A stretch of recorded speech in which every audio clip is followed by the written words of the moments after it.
Thank you for watching.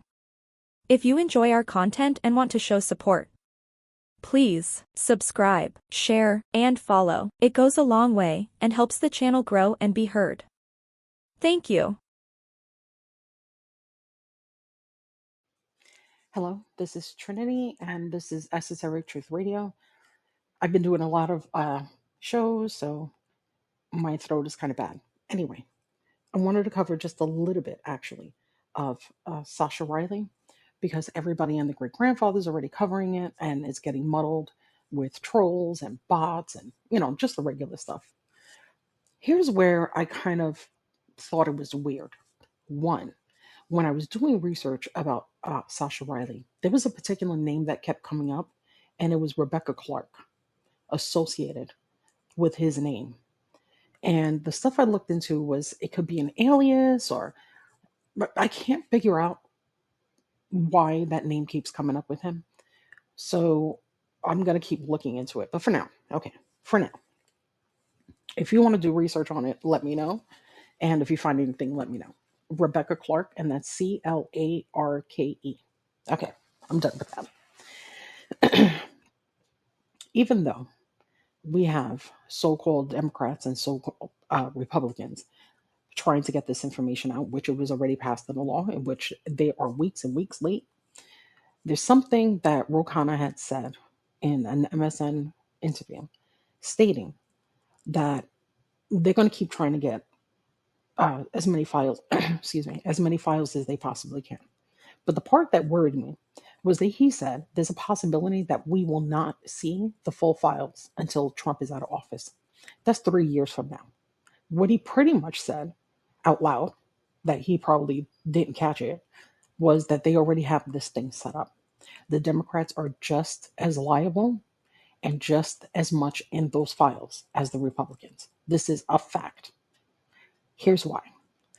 I found an article that says Sasha Riley, a decorated Iraq War veteran, was trafficked in Epstein Trump ring when he was between the ages of 9 and 13.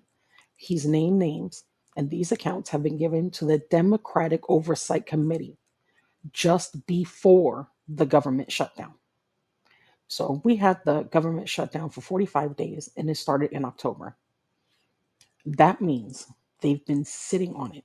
One of the most damning cases have been sit on by the Democratic Party. This is the most atrocious information that has been released so far. And it says here, stating before the shutdown, stating being worried about Trump escalating violence across the world. And that's exactly what's happening. Exactly what is happening right now in order to not release those files. Names that have been in, that he has mentioned is Donald Trump, Lindsey Graham, Clarence Thomas, Andy Biggs, and Jim Jordan. And I'm going to try to cover all of them, except Trump. But I'm going to try to cover where that connection could possibly be between all of them and see if it's factual. I'm not saying he's lying. I've heard stories, and I will cover them in multiple shows. My throat hurts because I'm trying to get everything that I possibly can, but I have to research before I discuss it. I can't just put it out there. I can't base this on whoever's writing an article. There's so many content creators right now that are not doing the research. They listened to the audio, and then they're just regurgitating the information from the audio. They're just changing some of the words, because that's what you have to do in order to take somebody else's content. You have to move it around, or you have to have commentary in order for you not to break the copyright rules. With that being said, when I look into this and when I find out what's going on in the best way that I possibly can, the names that don't surprise me, of course, is Trump and Jim Jordan. And I'll discuss it in a later episode. I'm going to try to cut these up and put them in parts of 1 and 2, and then go into something else, because I have a habit of just kind of going off on a tangent, and I don't want to do that. I want you to be able to focus on pieces of that information. And I can do a more thorough job if I do it 1 or 2 at a time. Okay. So the most important part that I thought Sasha Riley had mentioned, and yes, I've listened to the audio, was that Donald Trump wasn't just part of the Epstein files. He was the ringleader of the entire thing. And this is not surprising. And again, I will bring this up later on.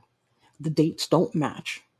And the people that I have in this discussion are stating that Epstein and Trump didn't know each other at a certain time, which is bullshit. They knew each other way, way back. And one of the people that has a tie between Epstein and Trump and this whole fiasco is Ivana Trump. I did a show on that. I'm going to try to link it along with this so you can give it a listen on how the trafficking and everything else was happening and how Trump became an asset. Now, even though he was the ringleader, he needed to be an asset worldwide. And that's what he's doing now. He's protecting the people that he knows will protect him and nothing more. Nothing more. Jim Jordan, the testimony that came from Sasha Riley was that he was there when he was at a much younger age, and that a lot of the physicalities that they had was that Jim Jordan preferred wrestling. He had a wrestling thing. Now, that's not surprising because Jim Jordan, back in the day, was a wrestler. He actually went on to be a coach for wrestling before he wound up being in the position that he is in now. There's a documentary, I think it came out in 2004, that I watched, where he was accused of covering up sexual abuse. And I mean, it was bad. It was bad. And that he knew exactly what was going on and didn't say anything. There was a doctor that was checking out the wrestlers and he was abusing them. And he fully knew what was going on. There was no way he didn't know. So am I surprised his name came up? Absolutely not. Absolutely not. As far as Lindsey Graham and Clarence Thomas and Andy Biggs has a huge part in all of this information. I'm going to look into them individually. I still have to figure out how Rebecca Clark came to the mix. I don't know if she was a victim. I don't know if the story that he's telling is based on that, is based on someone else. I don't know. I just thought it was weird. When I'm able to find out, and it's going to be difficult, when I'm able to find out, I will definitely let you guys know. My other issue with Sasha Riley is that he claims that there was an incident with somebody else in the military with him that was caught with CP, and he was in it. That he was in it. So that the guy that got in trouble, he had a dishonorable discharge, and they never really discussed it. Except the higher ups, after watching it, had asked him if that was him. He said yes, and they sat on it. By him bringing up the military, I think that that was a huge red flag. Huge. That's something that you kind of just don't do. You don't do that because it's impossible to corroborate that kind of evidence. It's impossible. So him being in the military, him showing pictures of himself in the military, all of those things for me are red flags.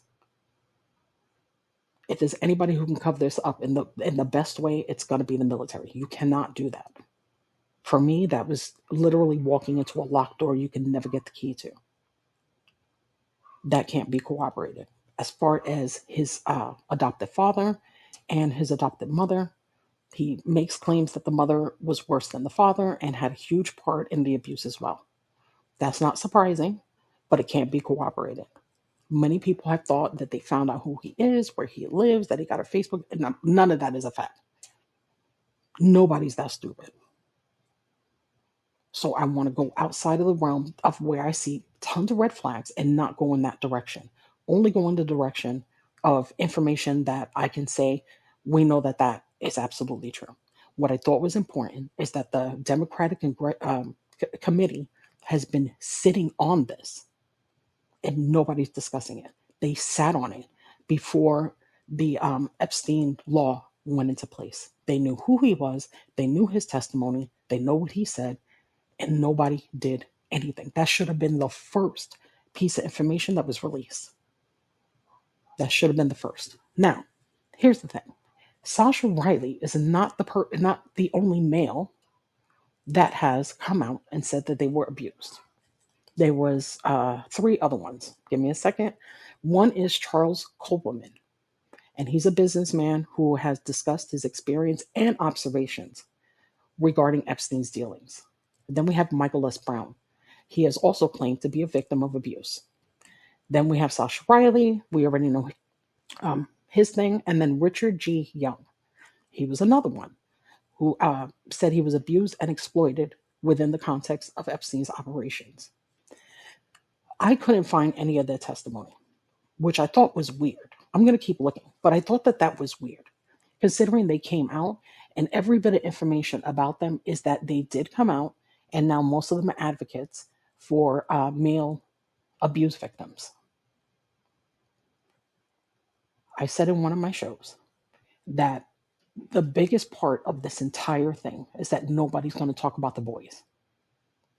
That people that are backing up this entire situation and the saying, oh, that could never happen, and that's bullshit, is because nobody wants to think of that. People would rather get the information about women being abused, but not boys. It's harder for people to believe, and they cannot see that going on. Even though we are currently finding out information about Grindr, we're finding out information about who happens to be gay. We're finding out all of this information. It's kind of just like seeping out just a little bit all over the place, and it just so happens to be with the people that he mentioned. So with that being said, I'm going to keep looking into this information. The most important part that I thought I should tell you was that this information had already been out and that the Democratic Party has been sitting on it and hasn't said a word. I will also try to discuss Bill Clinton, Obama, and Biden and why none of this stuff came out. That should be proof that the Democrats have been sitting on it, because this comes way before Epstein was arrested. So I have all the documentation that I'm going to be able to read to you, including why it's illegal to ask for the Clintons to go before a congressional hearing. That's not going to happen. When they refused, it wasn't just to say, go screw off. We're not going to help you. We're not going to look like the bad guys when we know who all the bad guys are, which I thought was weird, because Bill Clinton has the opportunity right now to name names. He could do that. First of all, he's old as shit. I mean, if I'm that old and I know secrets and I want to back this up and you're going to throw me under the bus, I'm throwing everybody under the bus. But they're not going to be able to do it. And they don't have to. By law, they don't have to do it. I'm going to be able to come back in a minute. This was part 1. I will do part 2 as soon as I stop this recording. Stick with me on this one. I'm going to go back, way back, to how this played out and the reason why there are millions of files. There's a specific reason, and I'm going to be able to cover it with you. So, thank you for giving me a listen. I hope you stick around. This is going to be something that's going to be far more revealing than other content creators that are just regurgitating the audio that you can already listen to. That's fine. People are listening to it all the time. It's open on the internet. But if you can't connect the dots and you're not getting the information in between, then it doesn't make any sense. So, this is Esoteric-Truth Radio. You're listening to Trinity.